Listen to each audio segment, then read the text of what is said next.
بسم الله الرحمن الرحیم. ګرانو لیدونکو او اوریدونکو ښه راغلاست د معلم پروګرام ته. څنګه چې تاسو پوهیږئ، معلم پروګرام یو ښوونیزه برنامه ده چې د شپږم نه تر 12م ټولګي پورې شاګردان په ګوته کوي.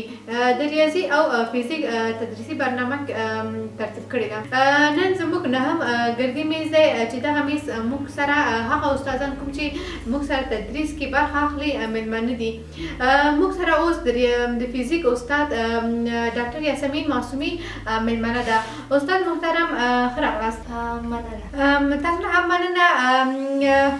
معصومي د معلم برنامه څه ډول برنامه ده؟ خدمتګار د هر انسان دی، دا معلم دی، دا جهان چې پې ودان دی، دا معلم دی. السلام علیکم ورحمت الله وبرکاتو. ګرانه لیدونکو او اوریدونکو چې مونږ برنامه د یوټیوب د معلم یوټیوب چینل څخه ګوري، زه ډاکټر یاسمین معصومي ستاسو د فزیک مضمون پښتو ژبه استاد یم. مونږ دغه برنامه څه ده؟ یو ښوونیزه برنامه ده. د هغه شاګردانو لپاره ترتیب او چمتو شوی ده چې ریاضي او فزیک ته ډېره علاقهمندي لري او غواړي چې په دغه مضامینو کې دوی پرمختګ وکړي. دغه برنامه څه ده؟ یو داسې ښوونیزه برنامه ده چې هغه شاګردان نشي کولی چې سنټرونو ته لاړ شي او په فیس باندې دغه خپل علم پرمختګ کړي. دوی کولی شي چې مونږ دغه برنامې له خوا نه کولی شي چې مونږ درسونه تعقیب کړي تر څو د دوی په علم کې پرمختګ رامنځته شي. مننه معصومي. ستاسو د فزیک کتاب څو جلسې پورې تنظیم یا ترتیب کړي دي؟ مونږ د فزیک کتاب څه ده؟ تقریبا 32 سلایډونو باندې ترتیب کړی چې دغه کتاب چې دی تقریبا دوم ټولګي څخه نیولی تر 12م ټولګي پورې ټول موضوعات پکې شامل دي.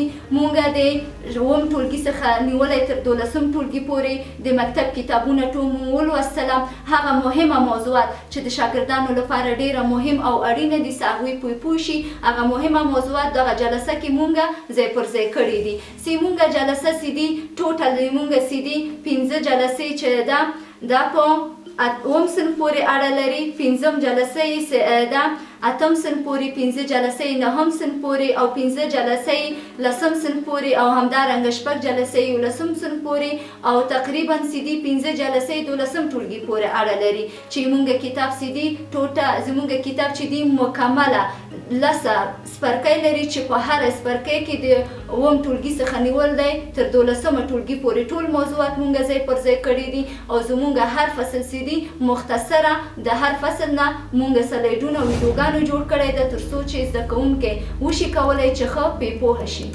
مننه ستاسو نه. ستاسو چې کوم کتابونه توضیح کړي کېدای شي دا ځینې شاګردانو ته په سمه توګه نه وي رسېدلي. خو مونږ سیدي د معلم پروګرام لخوا دغه کتابونه چې دي ترتیب او چمتو شوي دي چې د زده کوونکو لپاره هر اړخیزه کتاب دي. دغه کتابونه چې دي د معلم پروګرام لخوا د افغانستان 14 ولایتونو کې توزیع شوي دي. هغه ګران زده کوونکو چې دغه کتابونو ته لاسرسی نه لري دوی کولی شي چې مونږ د یوټیوب چینل له لارې دغه کتابونه ځان ته اپلوډ کړي. همدارنګه زمونږ د ویبپاڼې او فیسبوک له لارې هم کولی شي چې دغه کتابونه ځان ته اپلوډ کړي او د هغې څخه ګټه واخلي. آیا په اونۍ کې یو مضمون څو جلسې تاسو اپلوډ کولی شئ؟ مونږ په هره اونۍ کې څه ده د هر مضمون څه ده 2 نه نیولی تر 4 جلسې پورې اپلوډ کوو. مونږ تقسیموقات لرو چې د تقسیموقات له مخې نه مونږ مخکې ځو. مونږ تقسیموقات په داسې ډول دي چې د مونږ څه ده د شنبې په ورځ د ریاضي مضمون پښتو ژبه، د یکشنبې په ورځ ریاضي مضمون دري ژبه، د دوشنبې په ورځ فزیک مضمون پښتو ژبه، همدارنګه د سې شنبې په ورځ د فزیک مضمون دري ژبه ده. چې په دغه ټاکلې ورځو کې ګران زده کوونکو کولی شي چې مونږ هره جلسې وګوري. مننه. آیا دغه مخصوصا عناوین علاوه چې د جلسې په منځ کې پیدا کېږي آیا تاسو نه پوښتنه کولی شي؟ هو زموږ څه ده یعنې د تقسیموقات له مخې نه هره زده کوونکو چې غواړي چې یعنې پوښتنه ورته پیدا کېږي کولی شي څه پوښتنه وکړي. بغیر له هغې نه په هره وخت کې چې زده کوونکو وخت لري کولی شي چې مونږ ویډیوګان وګوري. د ویډیو کومنټ اپشن له لارې مونږ سره کولی شي چې خپله پوښتنه شریک کړي. خو مهمه دا ده چې کومه مضمون کې څه دا پوښتنه لري خپل د مربوطه استاد نوم پې ذکر کړي تر څو چې مونږ وشو کولی د هغوی په خپله ژبه افهام او تفهیم باندې د هغوی پوښتنو ته ځواب ورکړو. بغیر د تیوري نه مونږ کولی شو چې خپل د زده کوونکو پوښتنو په عملي شکل باندې هم ځواب کړو. مننه د لیدونکو او اوریدونکو نه چې تر دې دمه مونږ سره وو. دا زموږ د دې اونۍ ګردي میز پروګرام تر بل پروګرامه پورې په پاک الله مو سپارم.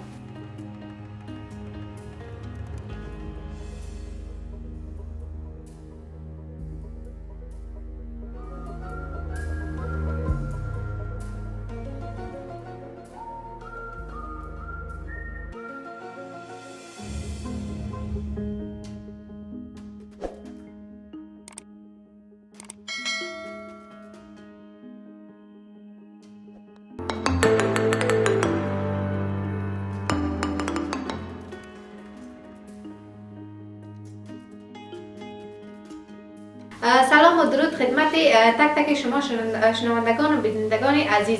به برنامه معلم خوش آمدید. معلم یک برنامه آموزشی و تعلیمی برای دانش آموزان می باشد. قبل از اینکه وارد جزئیات این برنامه شویم، یک معرفی کوتاه از استاد بزرگوار می داشته باشیم. خوش آمدین استاد بزرگوار. به نام خداوند لوح و قلم. سلام بر تو که خود را باور داری. سلام بر اندیشه توانای تو. سلام بر دستان سازنده تو. سلام بر گام های استوار تو که تا انتهای ایستادگی ایستاده است. سلام بر شما شاگردان، شنوندگان و بینندگان برنامه معلم. حسا یعقوبی هستم، استاد مضمون فیزیک شما. خیلی خرسندم که امروز در یک دیگر از برنامه ها در خدمت شما قرار گرفتیم. خب استاد عزیز، کتاب فیزیک که شما تدریس میکنید چند فصل و چند صفحه است؟ خیلی تشکر از سوال بسیار زیاد خوب شما. کتاب فیزیکی که توسط برنامه معلم تهیه گردیده یک کتاب بسیار زیاد مؤثر، جامع و در برگیرنده تمام موضوعات از صنف 7 تا صنف 12 هم می باشد. این کتاب در 10 فصل ترتیب گردیده و شامل 145 صفحه می باشد. استاد عزیز، این کتاب را در چند ویدیو ترتیب و تنظیم کردیم؟ کتاب فیزیکی که ترتیب شده توسط برنامه معلم می باشد ما در 35 جلسه را ترتیب کردیم. 8 جلسه شامل صنف 7، 7 جلسه شامل صنف 8 و همچنان 5 جلسه دیگر شامل صنف 9، 5 جلسه شامل صنف 10، 5 جلسه شامل صنف 11 و 5 جلسه هم شامل صنف 12. امیدوارم شاگردایی که جلسه های ما را تعقیب میکند آموزنده برای تک تک این دانش آموزا باشند.